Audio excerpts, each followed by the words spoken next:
Assalamualaikum warahmatullahi wabarakatuh. Waalaikumsalam warahmatullahi wabarakatuh. Alhamdulillahirabbil alamin wassalatu wassalamu ala asyrofil anbiya'i wal mursalin wa ala alihi washabbihi rasulullah ajmain amma ba'du. Pertama dan utama sekali, marilah kita bersyukur kepada Allah Subhanahu wa taala yang telah memberikan kita kesempatan untuk melaksanakan kegiatan kita pada pagi hari ini. Salawat dari ringan salam, tak bosan-bosannya kita hadiahkan kepada junjungan kita yakni Nabi besar Muhammad Sallallahu Alaihi Wasallam. Allahumma sholli ala Muhammad wa ala ali sayyidina Muhammad. Yang sama-sama kita hormati Bapak Ibu Majelis Guru SDL 18 Talang Babungo. Pada pagi hari ini kita akan melaksanakan budaya positif, diseminasi tentang budaya positif.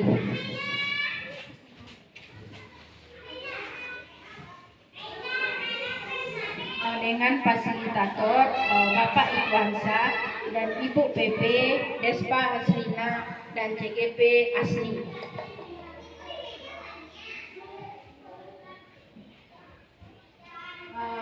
Sekarang kita akan pembuatan keyakinan kelas dan penerapan segitiga restitusi sebagai perwujudan budaya positif di SDN 18 Talang Babungo. Sekarang sebelum kita memulai, sebaiknya kita ice breaking dulu. Bapak Ibu dimohon untuk berdiri. Sekarang kita akan menyanyikan lagu menari di atas menara. Kalau saya ucapkan mentari, tangan di dada. Kalau menari, tangan dibuka. Kalau di atas, tangan di kepala. Kalau menara, tangan mendekat loh. Nah, sekarang Bapak Ibu kita ice breaking dulu agar semangat untuk belajarnya. Mentari, menari di atas menara, di Atas menara, mentari, menari. menari, mentari Di atas menara, di atas menara, menari, mentari. atas menara, menari, mentari. Terima kasih. Berarti sekarang kita lanjutkan tentang kesepakatan kelas yang akan kita buat sebelum kita masuk ke dalam pembelajaran kita. Apa kesepakatan yang harus kita setujui sebelum kita memulai pembelajaran kita? Apa kesepakatannya? Bapak Ibu, apa kesepakatan yang harus kita lakukan sebelum kita memulai pembelajaran? Tidak boleh terlambat, datang tepat waktu, Mengisi daftar hadir. mengisi daftar hadir, menyimak. Nah, Jadi itu kesepakatan yang akan kita laksanakan sebelum kita masuk ke materi. Nah, ada enam topik. Yang pertama disiplin positif dan nilai-nilai kebajikan. Yang kedua teori motivasi, hukum dan restitusi. Yang ketiga tentang keyakinan kelas. Yang keempat kebutuhan dasar manusia. Sedangkan yang kelima 5 posisi kontrol. Dan yang terakhir materi kita restitusi segitiga. Sekarang kita masuk materi yang pertama, budaya positif. Apa itu budaya positif? Untuk mewujudkan budaya positif ini dari nilai-nilai atau keyakinan universal yang diterapkan di sekolah. Budaya positif diawali dengan perubahan paradigma tentang teori kontrol. Selama ini barangkali kita sebagai guru merasa berkewajiban mengontrol perilaku siswa.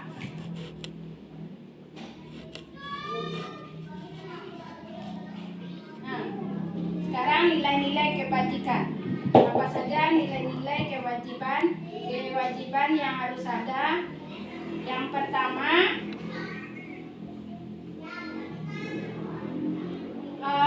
profil pelajar Pancasila. Apa-apa saja yang termasuk ke dalam profil pelajar Pancasila? Yang pertama, beriman dan bertakwa kepada Tuhan Yang Maha Esa. Yang kedua, berakhlak mulia. Yang ketiga, mandiri. Yang keempat, bernalar kritis. Yang kelima, berkebinekaan global. Sedangkan yang keenam, bergotong royong. Dan yang ketujuh, kreatif. Itu nilai-nilai yang harus ada. Yang kedua, hukuman atau konsekuensi dan restitusi. Hukuman adalah cara untuk melakukan pengarahan agar tingkah laku bisa sesuai dengan perilaku secara umum, mengingat sebuah hukuman diberikan jika tingkah laku yang tidak diharapkan ditampilkan di depan umum, maka akan berlaku hukuman. Nah, sedangkan konsekuensi merupakan akibat dari melakukan tindakan yang tidak sesuai dengan ketentuan di masyarakat atau sebuah lingkungan maupun peraturan, maka terjadilah sebuah konsekuensi. Yang berikutnya, restitusi akan memberikan kepada orang yang melakukan pelanggaran untuk menyelesaikan masalah. Jadi di sini apabila ada peserta didik kita melakukan kesalahan, maka kita akan menyelesaikannya dengan restitusi segitiga. Caranya yang pertama ada identitas gagal, yang kedua ada identitas sukses. Identitas gagal ini berkaitan dengan hukuman. Contohnya, sesuatu yang menyakitkan harus terjadi. Konsekuensi yang harus dilakukan kan disiplin. Berarti kalau disiplin, konsekuensinya sesuatu yang harus terjadi. Sedangkan restitusi, cara menyelesaikan masalahnya yaitu restitusi merupakan pilihan. Jadi restitusi ini adalah pilihan kita untuk memperbaiki permasalahan yang terjadi pada siswa. Nah, contoh kedua adalah yang pertama, murid atau peserta didik belajar taat aturan. Sedangkan restitusinya adalah murid atau anak belajar memecahkan masalah. Jadi dari konsekuensi anak belajar taat peraturannya, restitusinya adalah anak bisa menyelesaikan masalah yang mereka buat sendiri dan mereka bisa menyelesaikan masalahnya sendiri. Jadi mereka yang membuat masalah dan mereka juga yang menyelesaikannya. Nah, contohnya tindakan guru. Apabila hukuman yang diberikan kepada anak, contohnya mencatat 100 kali di dalam buku kalimat, saya tidak akan terlambat lagi karena lagi datang ke sekolah. Nah, dari tindakan guru tadi maka terciptalah hukuman atau konsekuensi. Jadi dari pernyataan murid disuruh membuat kalimat 100 kali di dalam buku, itu termasuk salah satu hukuman. Sedangkan contoh yang merupakan contoh konsekuensi adalah menggantikan kertas tugas teman yang telah dicoret-coret. Jadi apabila seorang siswa mencoret-coret tugas temannya, maka itu termasuk ke dalam konsekuensi yang harus dijalankan oleh siswa yang bersalah. Nah, sekarang kita masuk ke keyakinan, yaitu nilai-nilai kebajikan universal yang secara tersirat dan tersurat lepas dari latar belakang suku, negara, bahasa, agama. Adapun nilai-nilai kebajikan tersebut bisa seperti keadilan, kehormatan, peduli, integritas, kejujuran, pelayanan, keamanan, kesabaran, tanggung jawab, mandiri, berprinsip, keselamatan, kesehatan, dan masih banyak lagi nilai-nilai kebajikan universal.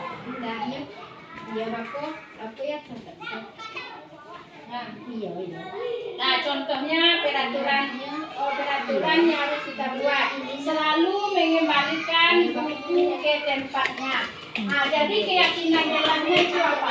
Selalu mengembalikan buku ke tempat di mana diambil.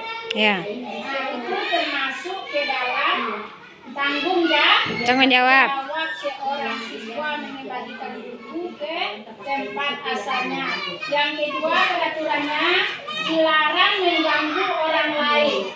Sedangkan dari peraturan itu kita akan membuat keyakinan jelas. Jadi dilarang mengganggu orang lain itu termasuk menghormati orang lain. Sedangkan yang ketiga, hadir di sekolah 15 menit sebelum pembelajaran dimulai.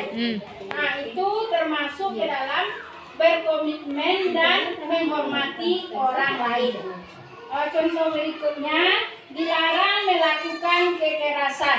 Nah, itu termasuk keselamatan, menghormati orang lain.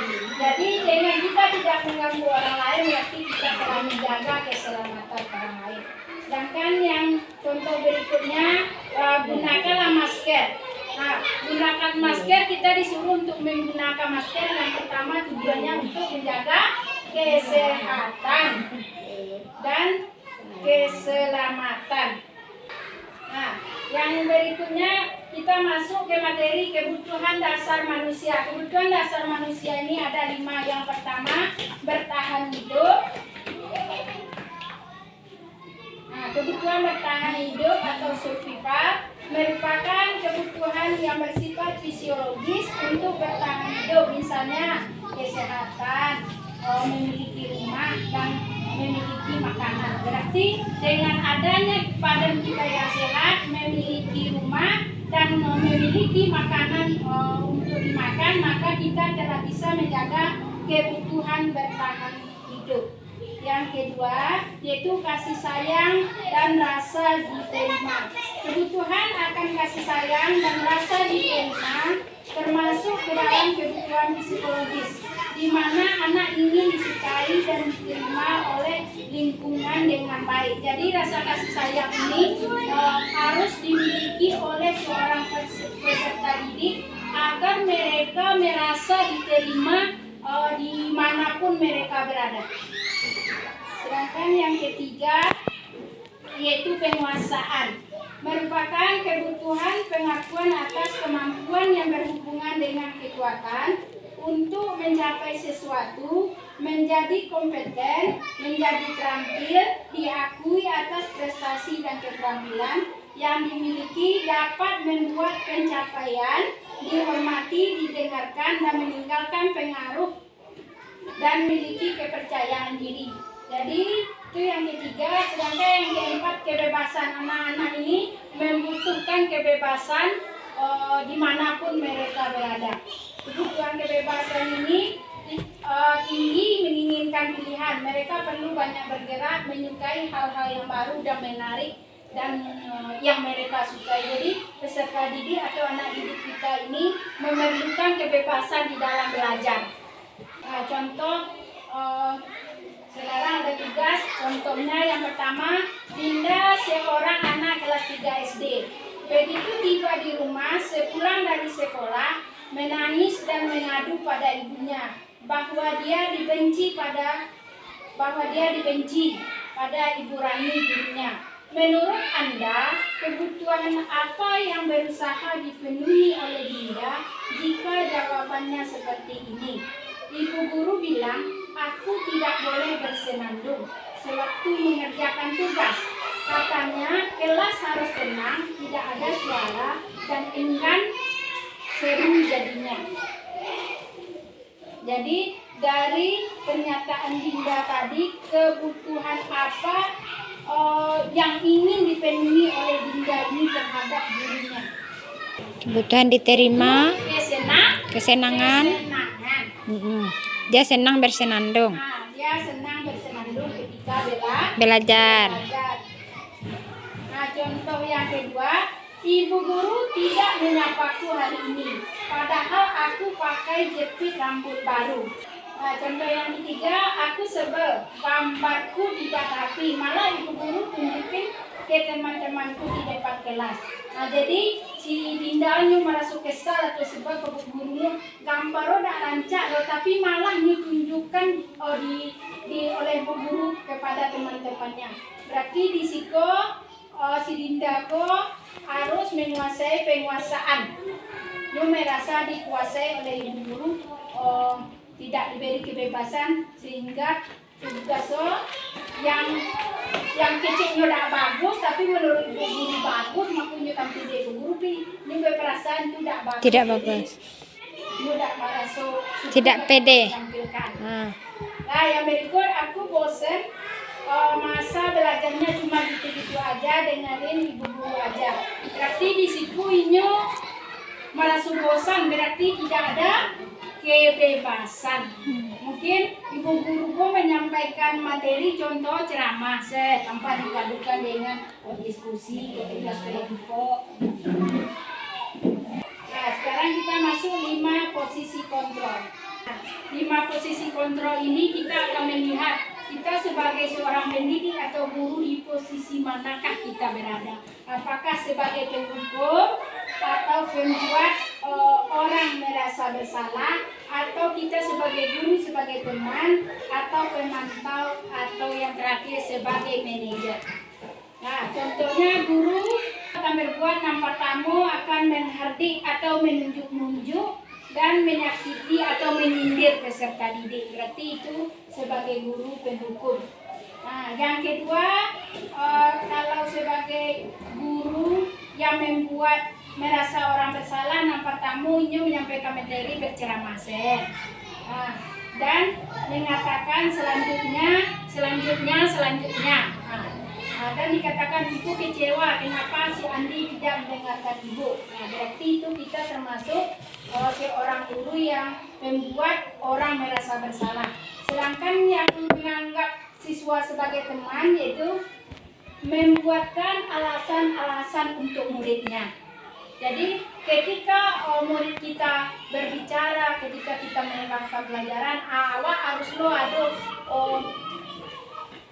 cara untuk menegur murid awalnya supaya dia tidak mengecek ketika berbicara. Berarti kita jelas sebagai teman. Sedangkan yang keempat sebagai pemantau, menghitung dan mengukur. Jadi awak hitung-hitung hariku ibu dah berbuat baik ke si Budi. Nah, tapi balasannya bagi Budi ribut dia ketika mengajar. Nah, berarti itu awak sebagai pemantau. Sedangkan yang terakhir yaitu sebagai manajer, mengajukan pertanyaan-pertanyaan. Jadi kok dapat Bapak Ibu, kita sebagai seorang guru pun sebagai manajer lah di dalam kelas. Jadi kalau ada murid yang bersalah, contohnya terlambat datang, ditanya. masuk awak tanya lelo, kok sampai terlambatnya ibu? Ada masalah di rumah atau apa? Jadi kalau awak menanyuan keadaan siswa tanpa tidak, kan kadang awak tidak bana guru lain, mungkin pribadi awak mungkin begitu kok nampak anak lambat, angju nak lambat, mungkin kalau keadaanmu kata-kata seperti itu, tapi sebenarnya itu kan tak boleh. Nah, sebaiknya kita tanya, datanya terlambat, seperti kemarin saya telah melakukan restitusi segitiga, yaitu ada anak yang datang terlambat. Jadi katanya dia datang terlambat ke sekolah karena terlambat tidur. Nah, jadi ditanya lagi, kok bisa terlambat tidur? Memangnya tidur jam berapa? Jam 10, Bu. Saya membuat PR, Bu. PR banyak katanya. Sekarang kan tidak ada PR lagi, kok membuat PR sampai larut malam. Saya siangnya pergi bermain, Bu. Pulang sekolah saya bermain, Bu. Tidak sempat mengerjakan PR. Jadi setelah tengah malam baru saya mengerjakan PR. Jadi saya terlambat tidur dan terlambat bangun, Bu. Makanya saya datang ke sekolah terlambat, Bu. Jadi guru ini bertanya, berarti kalau terlambat tidur, terlambat bangun, terlambat pergi sekolah, terlambat datang ke sekolah, berarti besok-besoknya untuk mengatasi supaya Ananda tidak terlambat lagi tidur, apa usaha yang bisa anak kita lakukan. Jadi anak ini menjawab, saya besok akan tidur lebih awal, Bu, katanya. Dan saya kurangi saya bermain, akan menghidupkan alarm, Bu, katanya. Bagus kalau begitu. Berarti dari anak tadi yang bermasalah, apabila kita sebagai manajer, kita tanya anak itu terlebih dulu, ada kendala kan mereka kok terlambat sampai ke sekolah, makanya mereka bisa menjawab mencarikan solusi dari permasalahan yang dia hadapi sendiri. Pernyataan, saya kecewa sekali dengan kamu. Jadi siapa yang mengatakan membuat orang merasa bersalah. Jadi apabila awak mengucapkan kata kepada siswa kita, saya kecewa sekali dengan kamu. Jadi siswa awakmu itu awak menerapkan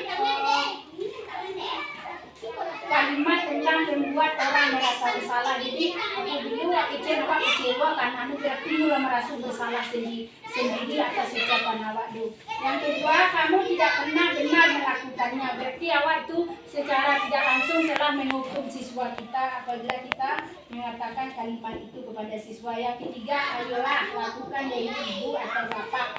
Nah, berarti itu awak menganggap sebagai teman. Nah, yang keempat, apakah kamu mau mendapatkan stiker bintang hari ini? Nah, jadi kan wak meskipun dia terlambat, jadi wak kecil karena kalau ini dapat bintang, stiker bintang pada hari ini, berarti anaknya merasa awak perhatian atau dipantau.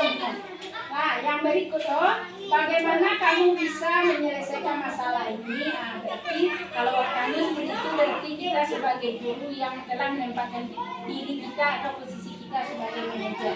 Nah, sedangkan apabila kita mengeluarkan kata-kata, kamu selalu yang paling terakhir. Nah, jadi kok datang kamu maksudnya siswa wae mengalihkan tugas. Nah, jadi kawan-kawan telah siap. Jadi tinggal nyusurang awak tentang kalau kata-kata kamu selalu yang paling terakhir. Berarti siswa awak tadi pun merasa dihukum. Nah, merasa terakhinya.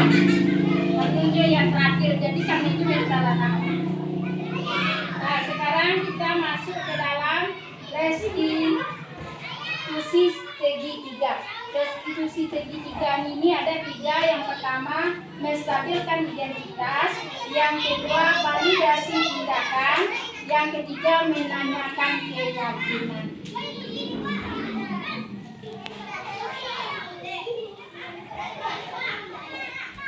Nah, menstabilkan identitas di sini maksudnya guru berkata berbuat salah itu hal yang manusiawi. Tidak ada manusia yang sempurna. Bapak Ibu juga pernah berbuat salah. Kita pasti bisa menyelesaikan permasalahan ini. Bapak Ibu tidak tertarik untuk mencari tahu siapa yang benar, siapa yang salah. Bapak kalau Ibu lebih tertarik untuk menyelesaikan masalah. Kalau kamu menyalahkan dirimu sendiri terus-menerus, apakah kamu bersikap baik pada dirimu sendiri? Jadi dengan awak menggunakan segi 3 restitusi dengan yang pertamanya menstabilkan identitas. Jadi awak sampai lo karena lo awak pernah lo melakukan hal itu.